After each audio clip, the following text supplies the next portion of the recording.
የአደይ ፍቅር እንግዲህ የአደይ ስቃይ እንደቀጠለ ይገኛል ማለት ነው። ፍቅር እንግዲህ ተንኮሏ አሁንም እንደቀጠለ ነው። ምንም ልዩነት የለውም። እውነት ዛሬ እንግዲህ ደረጃ ላይ ዘይት ደፍታ ቁልቁል ጠራቻት ማለት ነው። ያቺ ደግሞ እየተንቀለቀለች ስትመጣ እንግዲህ ወይ ጥርሷን እንድትሰብር ወይ በእንደዚህ አይነት ነገር ግን ቀልድ ይቀልዳል ወይ ማለት አሁን እች ልጅ ወይ ጥርሷ ወይ አንድ ነገር ቢሆንስ። ግን ደግሞ ዴቭ አለ የእሷ ዘበኛ ማለት ነው። ሲንቀለቀል መጥቶ ብድግ አደረጋት። ግን ያወድቃለች። ያም አልበቃ ብሏት ውሃ ፍልታ እንግዲህ እግሯ ላይ እንዲደፋ አድርጋለች ማለት ነው። ፍቅር ተንኮሏ በፈጣሪ ስም። ግን ለአደይ ያደረገችው ዘይት እሷንም ጣላት። ታያችሁ፣ አንዳንድ ጊዜ ለሰዎች በምንዘረጋው መረብ ራሳችንን እንገባበታለን እና በጣም ደስ አለኝ ማለት ነው የእውነት ተንኮሏ። ግን አደይም አበዛሽው። በዚህ ልክ ዋጋ ይከፈላል እንዴ? ይቅራ እንዴት ይቻወሩታም እንደ ቤቱ የምትስቃይ ነው ማለት አሉ እንዳትወጡ እንኳን የሚከለክሏችሁ። ግን አደይ ደግሞ እንደፈለገች ሱቅ ትሄዳለች ምናምን ነገር። መጥፋት ከፈለግሽ ትጠፊያለሽ እኮ እንደዚህ። እቺ እንዴ ኩባያ የምታክል ልጅ እኮ ጭንቅላቷን እያለች የምሬን ነው የምላችሁ። እንደው አሁን እንደው ፍቅርን በጥፊ ልበላት አትመታትም አደይ? የእውነት ፍቅር ልጅ ነች ትላለች። አንቺን እያሰቃየችሽ የምን ልጅ ነው? እንግዲህ ለምለምም ደግሞ የድሮ ፍቅረኛዋን እንግዲህ ኤላን አግኝተዋለች። ኤላዬ በጣም ደስተኛ ነው። ግን ደግሞ ወቀሳ አቅርቦባት ነበረ።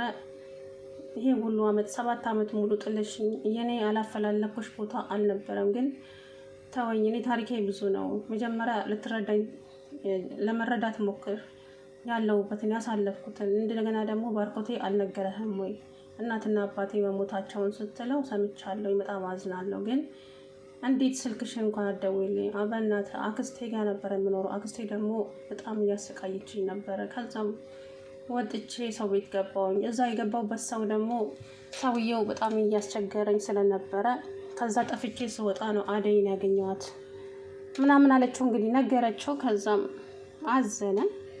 ወይዘሮ ሊዲያ ደግሞ እንግዲህ ሄላን ታፈቅረዋለች። ሄላ ደግሞ ምንም አይነት ለእሷ ስሜት የለውም። ለዚች ለባለጌ እንኳን አይደለም ስሜት ምንም ሊኖረው አይችልም።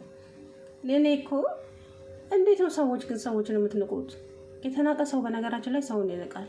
የምር የተናቀ ሰው ነው ሰውን የሚንቀው እንጂ ደህና ሰው መቼም ሰውን አይንቅም።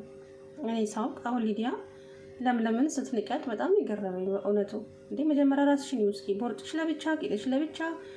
እንዴ ኧረ ተይ፣ እንደ ሴት ሁኚ መጀመሪያ። ሽንኩርት እንኳን መክተፍ ሳትቺ ሰዎችን ትንቂያለሽ። እና የእውነት በጣም ነው የሚገርመውና እስቲ ለማንኛውም አደይ ነች የምታሳዝነኝ። እኔ በእውነት በጣም ነው የምታሳዝነኝ። አሁን ሀብሉን አደይ ነች የሰረቀችው ለማስመሰል። ፍቅር የማትጭረው የማታወጣው ጉድጓድ የለም። ነገር ግን ደግሞ ለአደይ በማስችው ጉድጓድ እራሷ ልትገባበት ነው። አሁን ለምለም እንግዲህ ነብር ሆናለች ማለት ነው። ምክንያቱም ሀብሉ ያለው ለምለም ጋር ነው።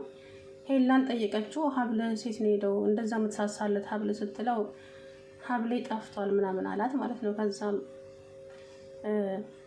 አደይን የት ነው የምታውቃት ስትለው አደይ በጣም ጥሩ ልጅ ናት፣ በጣም ቀን ሀሳቢ ናት። ግን ደግሞ የሆነ የምጠራጠራት ነገር አለ። ምን ስትለው ሀብሌን ያሰረቀችብኝ እሷ ነች፣ እርግጠኛ ባልሆንም ከልጁ ጋር ቆማ ነበረ ምናምን አለ ማለት ነው። በቃ ተነስና አደይ ጋር ውሰደኝ አለችው። እንግዲህ አደይ ጋር መጣች ማለት ነው። ያው አደይ እኔ ምንም የማውቀው ጉዳይ የለም፣ አንቺም እንደዚህ ታስቢኛለሽ? ለምለም አደይ እውነቱን ተናገሪ፣ እኔ ላግዝሽ ነው እንጂ መናገር ቢኖርብኝ ኖሮ ሁሉንም ነገር ለሌላ ነግረው ነበር አለቻት ማለት ነው። እኔ ምንም የማውቀው ነገር የለም። ደግሞ አበጋዝን ስጠይቀው ሀብሉን ለሊዲያና ለፍቅር መልሻለሁ ብሎኛል። በቃ የፍቅር ሴራ ነው ማለት ነው ስትል ፍቅር እንግዲህ በረሰር ተለጥፋ እያዳመጠች ነበረ። እንግዲህ ወይዘሮ ፍቅር ተናዳ ለአደይ የሞቀ ውሃ እግሯ ላይ ደፋችባት ማለት ነው። አደይ ደግሞ ምን ነው ሰማይ ሰማይ ታያለሽ፣ ንግር ስራ አታይም እንዴ? ሰማይ ሰማይ መታይ ሴት ሴት አይደለችም ትላለች እናት ያለ ይራህማትና። የእውነት ሰማይ ሰማይ ታያለች እንዴ? ስርሽ እንደው ብርጭቆ መኖሩን አታውቂም ነው ወይስ አውቀሽ ነው? እንግዲህ ዴቭ በአደይ ፍቅር እየተሰቃየ ይገኛል። አደይም ደግሞ ልትረዳው አልቻለችም። በቃ አደይዬ ተረጂው ፍቅሩን ተቀበዩ። የእውነት ተሰቃየ ልጁ ማለት ነው ባንቺ ፍቅር። ምስኪን ነፈር። መቼም የአደይ አይሆንም ዴቭ ይመስለኛል። ባርኮትን ነው የምታፈቅረው ይመስለኛል። ብቻ አላውቅም። አምረን የምናየው ነው የሚሆነው። እንግዲህ በጣም እየተሰቃየ ይገኛል። ማነው እሱ? ይሄ